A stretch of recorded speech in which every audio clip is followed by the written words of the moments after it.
A story that spans decades, really, Yeah. and touches upon everything from climate change Oh, wow. to criminal activity. Mm. You'd be surprised how much goes into Yeah. that bottle of olive oil in your pantry. Right. I mean, Yeah. we use olive oil for practically everything. Cooking, salad dressings, Right. even, skincare. Right. But it turns out Yeah. this ancient staple is facing a whole bunch of modern threats. Yes. And that's sending ripples Uh-huh. through the global market. What's interesting is how these threats are all interconnected, Okay. like pieces of a puzzle forming a very troubling picture. Okay, so let's start putting those pieces together. Okay. Our sources point to a convergence of 5 Okay. major factors driving this crisis. Okay. First up, climate change. Right. Now, Yeah. we've all heard about the impact of climate change on agriculture, Yeah. but I was shocked to learn that subtle shifts in weather patterns Yeah. were already being observed in the Mediterranean Oh, wow.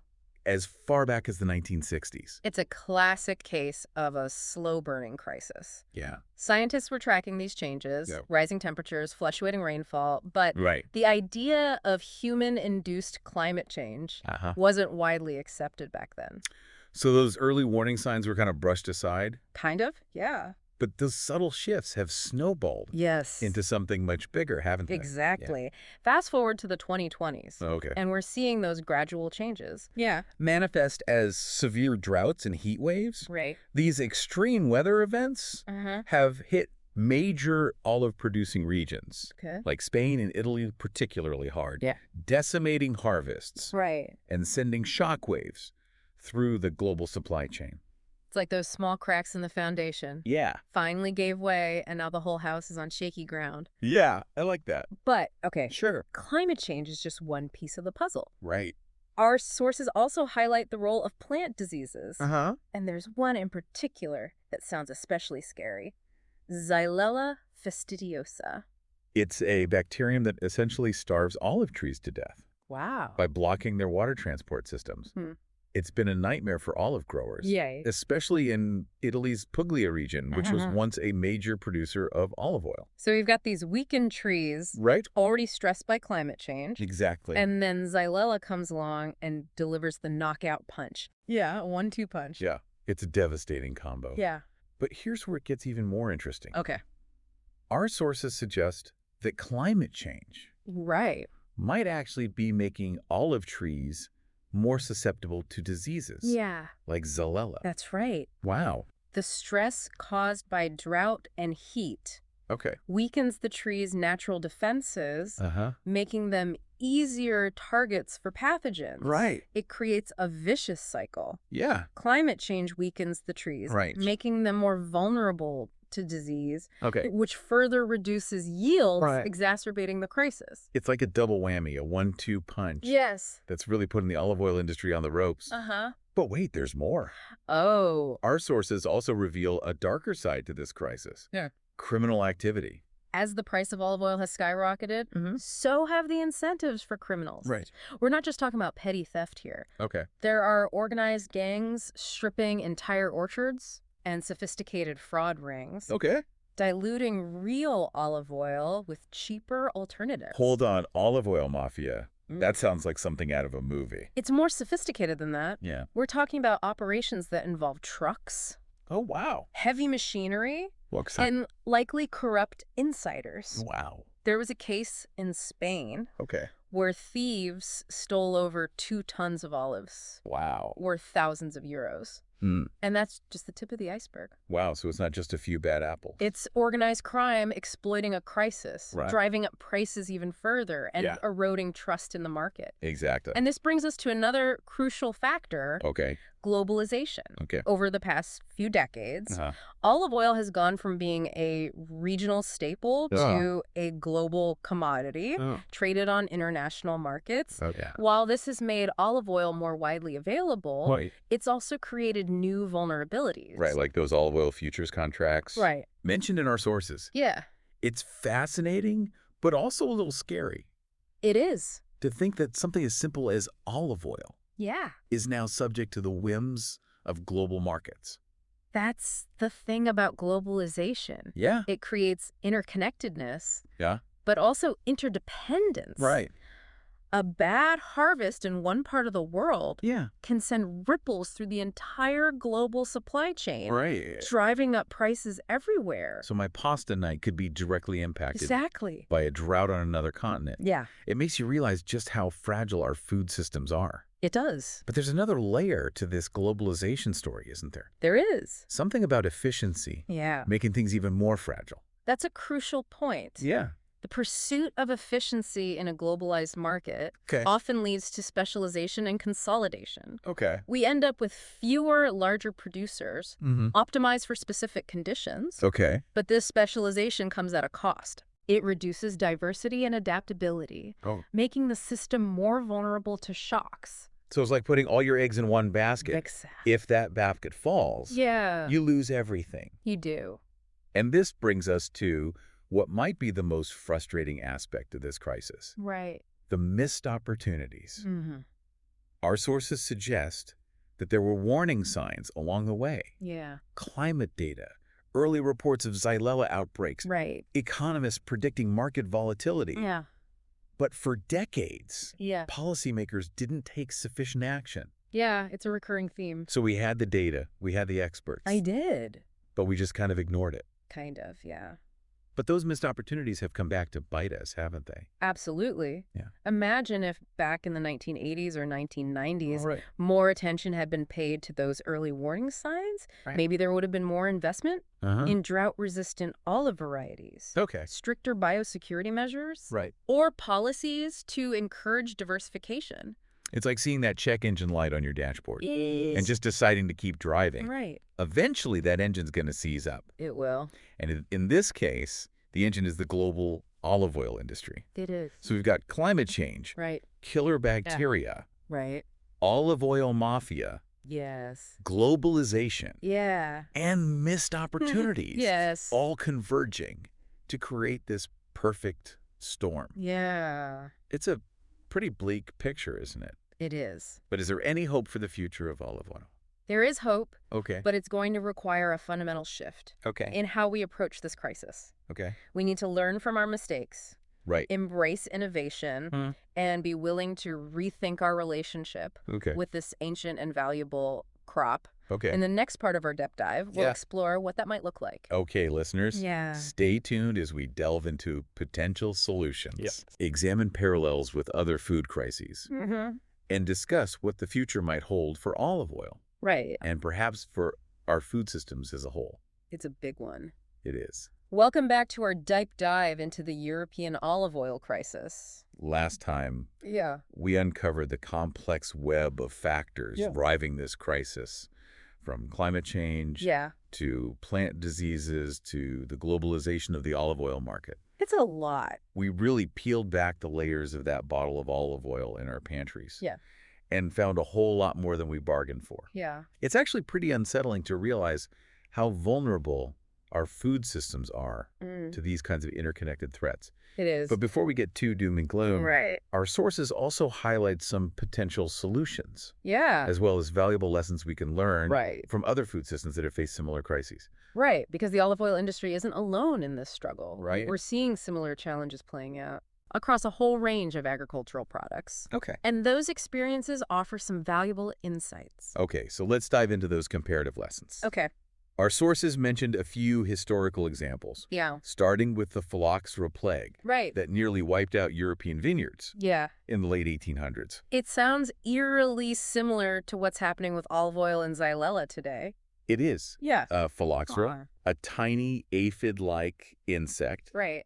decimated European grapevines by attacking their roots. It spread rapidly, and for a while, Yeah. it looked like the wine industry as we knew it was doomed. So how did they manage to save the European wine industry? What? Did they come up with some kind of super pesticide or something? Interestingly enough, Yeah. the solution wasn't about eradication, but adaptation. Okay. They discovered that American grapevines were resistant to phylloxera. Okay. So what they did was graft European vines onto American rootstock, essentially creating a hybrid that was both resistant to the pest Okay. and capable of producing those prized European grapes. That's fascinating. So they found a way to work with nature, Yeah. to leverage its diversity, to overcome a seemingly insurmountable challenge. It was a bold move, a bit of a gamble at the time, but it paid off. Wow. And it highlights the importance of thinking outside the box, Right. of looking for solutions that go beyond simply trying to eliminate the threat. It's a reminder that nature often holds the answers if we're willing to listen and learn. If we're willing to listen. But, okay, Yeah. let's move on to another example mentioned in our sources. Coffee leaf rust. Okay. It sounds a lot like xylella, It does. only for coffee plants. Right. How did that crisis unfold? Well, coffee leaf rust is a fungal disease that attacks the leaves of coffee plants, Okay. reducing yields and impacting quality. Right. It's been around for centuries. But in the late 20th century, Yeah. a particularly aggressive strain emerged and spread rapidly, devastating coffee plantations worldwide. So they were facing a similar situation to the olive oil industry. Right. Climate change, a new aggressive pathogen, a globalized market. Right.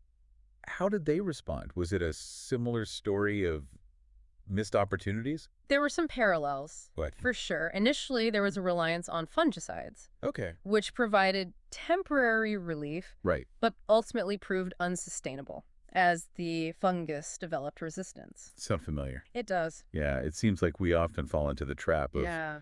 of reaching for a quick fix Yeah. without addressing the underlying issues. Right. But what was the turning point for the coffee industry? How did they eventually get a handle on the rust problem? The turning point came Yeah. when they shifted their focus from chemical control Okay. to developing resistant coffee varieties. Okay. Scientists around the world collaborated on extensive research and breeding programs, screening thousands of coffee plants to identify those with natural resistance to the rust. So it was science to the rescue. Yeah, I guess you could say that. But I imagine that kind of research takes time, It does. doesn't it? How long did it take them to develop these resistant varieties? It was a long and arduous process, Okay. spanning decades. Wow. But eventually, they succeeded in developing coffee varieties that were not only resistant to the rust, Okay. but also maintained the flavor profiles and quality that consumers expected. Wow. It's a testament to the power of long-term investment in agricultural research. That's encouraging. It shows that even in the face of a seemingly insurmountable threat, Right. we can find solutions if we're willing to invest the time and resources. Yeah, for sure. But okay, Yeah, we've talked about grapes and coffee. right. What about bananas? Our sources mention that they're facing a particularly scary foe, Yeah. Panama disease. Yes, Panama disease, or Fusarium wilt TR4, is a soil-borne fungus that attacks the roots of banana plants, Okay. essentially blocking their vascular system and causing them to wilt and die. Yeah. There's no known cure, Wow. and it spreads easily through soil, water, Right. and infected planting material. And why is this such a big deal for bananas? Well, I mean, they're delicious and all, for but are they really that important on a global scale? bananas are actually one of the most important fruit crops in the world. They're a staple food for millions of people, Wow. especially in developing countries. Okay. And here's the kicker. Yeah. The vast majority of bananas grown commercially are of a single variety, the Huh? Cavendish. Wait, so all those bananas we see in the grocery store Yeah, are essentially clones of each other? essentially, yeah. That sounds like a recipe for disaster. Exactly. Hmm. Monocultures, where a single variety dominates, are inherently vulnerable. Right. If a disease like Panama disease gets into a Cavendish plantation, Yeah. it can wipe out the entire crop. And that's exactly what's been happening in recent years. So it's like a ticking time bomb. Yeah, it is. But are there any solutions on the horizon? Well, Are scientists working on developing resistant banana varieties? they are, but it's a race against time. Right. The fungus is spreading rapidly, Okay. and it's already devastated plantations in Asia, Africa, and Latin America. Wow. And finding a resistant variety that also meets consumer expectations for taste and texture Right. is a major challenge. It's a reminder that we can't take our food security for granted. It is. Even something as seemingly ubiquitous as a banana Right. can be threatened by these emerging diseases. Yeah. But okay, we've talked about plant-based products. Okay. What about the meat industry or the fishing industry? Are there any parallels there? Absolutely. Okay. Remember when we talked about the cod collapse in the North Atlantic? Right. That's a classic example of how overfishing and mismanagement. Right. The one where they basically fished all the cod out of the ocean. Right. What happened there? For decades, Yeah. fishing fleets from around the world flocked to the Grand Banks Okay. off the coast of Newfoundland, Right? hauling in massive quantities of cod. Wow. It was a gold rush mentality, All right. everyone trying to get their share before it was gone. Yeah. But of course, Yeah. wasn't sustainable. So they were ignoring those warning signs. They were. Those early indications that the cod stocks were declining. Right. But by the time governments and regulators finally took action in the early 1990s, Okay. the cod stocks had plummeted. Wow. They imposed strict fishing quotas, Okay. essentially shutting down the cod fishery in the region. And what was the result? Well, Did the cod stocks eventually recover? it's been over 3 decades since the collapse. Wow. And while there have been some signs of recovery in recent years, Okay. the cod stocks are still a fraction of what they once were.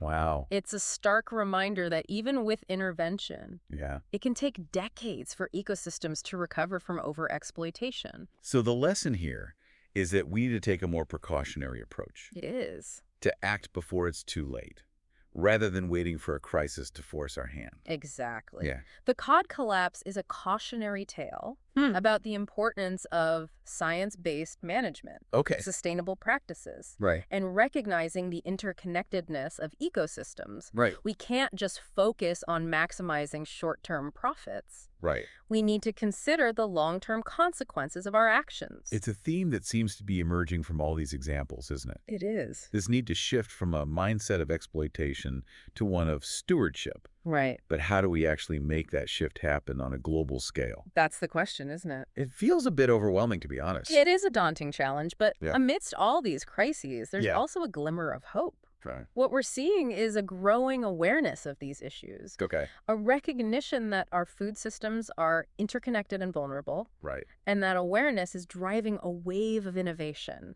Search for more sustainable solutions. So maybe these crises are actually a catalyst for change. Maybe. A wake-up call that's forcing us to rethink our relationship with food and the planet. I think so. In the next part of our deep dive, Yeah. we'll explore some of those emerging solutions Right. and discuss what the future might hold for olive oil Yeah. and for our food systems as a whole.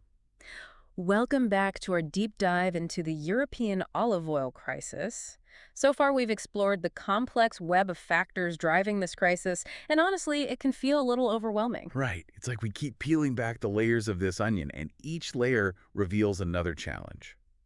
Climate change, plant diseases, globalization, missed opportunities. It can make you wonder if there's any hope for the future of olive oil or even our food systems as a whole. But remember, amidst all those layers and challenges, there's also a glimmer of hope.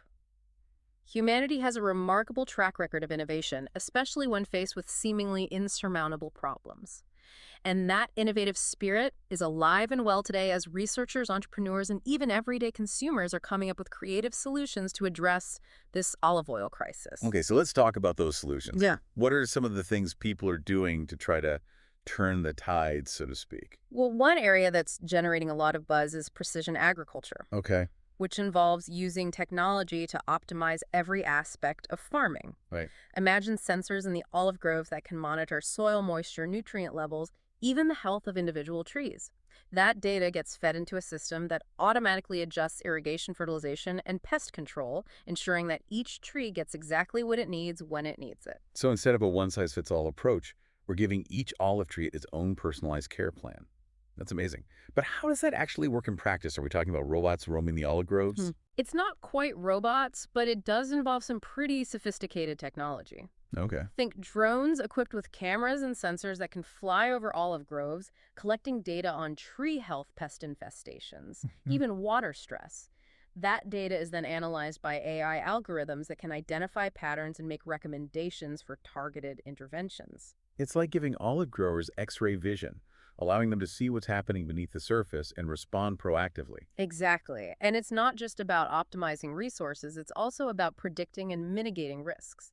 For example, AI algorithms can analyze weather patterns and predict drought conditions, allowing farmers to implement water conservation measures or adjust irrigation schedules before the situation becomes critical. So instead of reacting to a crisis, they can anticipate it and take steps to lessen the impact. That's a game changer. But what about the disease problem? Can technology help us combat threats like Xylella? That's where things get really cutting edge. Scientists are exploring the use of gene editing techniques like CRISPR to develop olive varieties that are resistant to Xylella and other diseases. Wait, are we talking about genetically modified olive trees? Isn't that controversial? Gene editing is a bit different from traditional GMOs. It allows scientists to make very precise changes to a plant's own DNA without introducing foreign genes. It's a rapidly evolving field, and it has the potential to revolutionize agriculture by creating crops that are more resistant to disease pests and even climate change. So we could potentially create olive trees that are naturally immune to xylella. That's incredible. But wouldn't it take years, if not decades, to develop and deploy these gene-edited olive trees? It does take time, but the research is advancing rapidly. And in the meantime, there are other strategies being explored to combat xylella, such as developing early detection methods, using biocontrol agents to suppress the bacteria, and implementing stricter biosecurity measures to prevent its spread. It's a multi-pronged approach attacking the problem from different angles. Yeah. But even if we solve the disease problem, there's still the issue of ensuring that the olive oil we're buying is actually authentic. With all this talk about fraud and adulteration, it's hard to know what's real and what's fake. That's a crucial point. Building trust in the marketplace is essential. And that's where technologies like blockchain come in. Okay, blockchain. That's the technology behind Bitcoin and other cryptocurrencies, right? How does that apply to olive oil? Think of blockchain as a digital ledger that tracks every step in a product's journey from its origin to its final destination. In the case of olive oil, a blockchain system could record every transaction from the olive harvest to the milling process to the bottling and distribution. So if I buy a bottle of olive oil with a blockchain label, I can trace it all the way back to the specific olive grove where it was produced. Exactly. Every step is recorded and verified, making it virtually impossible to tamper with the product or its origin. It's about creating transparency and accountability, giving consumers the confidence to know they're getting what they paid for. That's reassuring. But technology alone can't solve the problem, right? We also need a shift in mindset, a change in the way we think about food and its value. Absolutely. We need to move away from a purely consumerist mindset, where food is seen as just another commodity, and rediscover its intrinsic value, its connection to our culture, our health, and the environment. So it's about being more mindful about what we eat, where it comes from, and the impact it has on the world. Exactly. It's about appreciating the complexity of food systems, recognizing that our choices have consequences. And it's about supporting producers who are committed to sustainable practices, even if it means paying a little bit more for our food. It's like voting with our wallets, choosing to invest in a better food future. But can individual actions really make a difference in a globalized food system? It feels like we're just small cogs in a giant machine. Never underestimate the power of individual choices. Every purchase we make is a signal to the market, a demand for the kind of food system we want to see. And when enough people make those choices, it can create a ripple effect driving change at a larger scale. That's empowering. It's a reminder that we're not just passive consumers, we have agency and we can make a difference. But what about the role of governments and policymakers? What can they do to foster a more resilient food future? There's a lot they can do. They can invest in agricultural research and development, promote sustainable farming practices, strengthen food safety regulations, and create policies that incentivize local and regional food production. They can also work to educate consumers about the importance of food sustainability and make it easier for them to make informed choices. So it's about creating an environment that supports a more diverse, resilient, and equitable food system. Exactly. It's about moving beyond short-term fixes Hmm. and thinking about the long-term health and sustainability of our food systems and of the planet as a whole. Okay, we've talked about a lot of potential solutions from high-tech innovations to shifts in consumer behavior to policy changes. It's a lot to digest, but also really inspiring to see so much creativity and determination focused on tackling this problem. But if you had to pick one thing that gives you hope for the future, what would it be? What gives me hope is the growing awareness of these issues. People are starting to ask questions about where their food comes from, how it's produced, and the impact it has on the planet. And that awareness is driving demand for change for a more sustainable and equitable food future.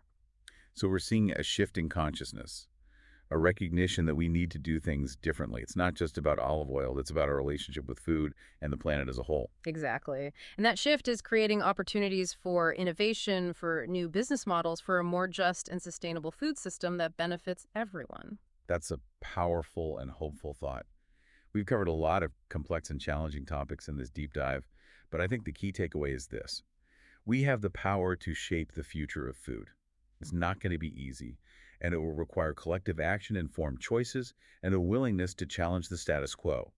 but it's absolutely essential if we want to create a food system that nourishes both people and the planet. I agree. The olive oil crisis is a wake-up call, but it's also an opportunity to learn from our mistakes, embrace innovation, and build a more resilient and equitable food future for generations to come. Thank you for joining us on this deep dive into the European olive oil crisis. We hope you found it informative and inspiring. And remember, every choice we make, every bite we take, is a chance to vote for the kind of food system we want to see in the world. Keep exploring, keep learning, and keep asking questions.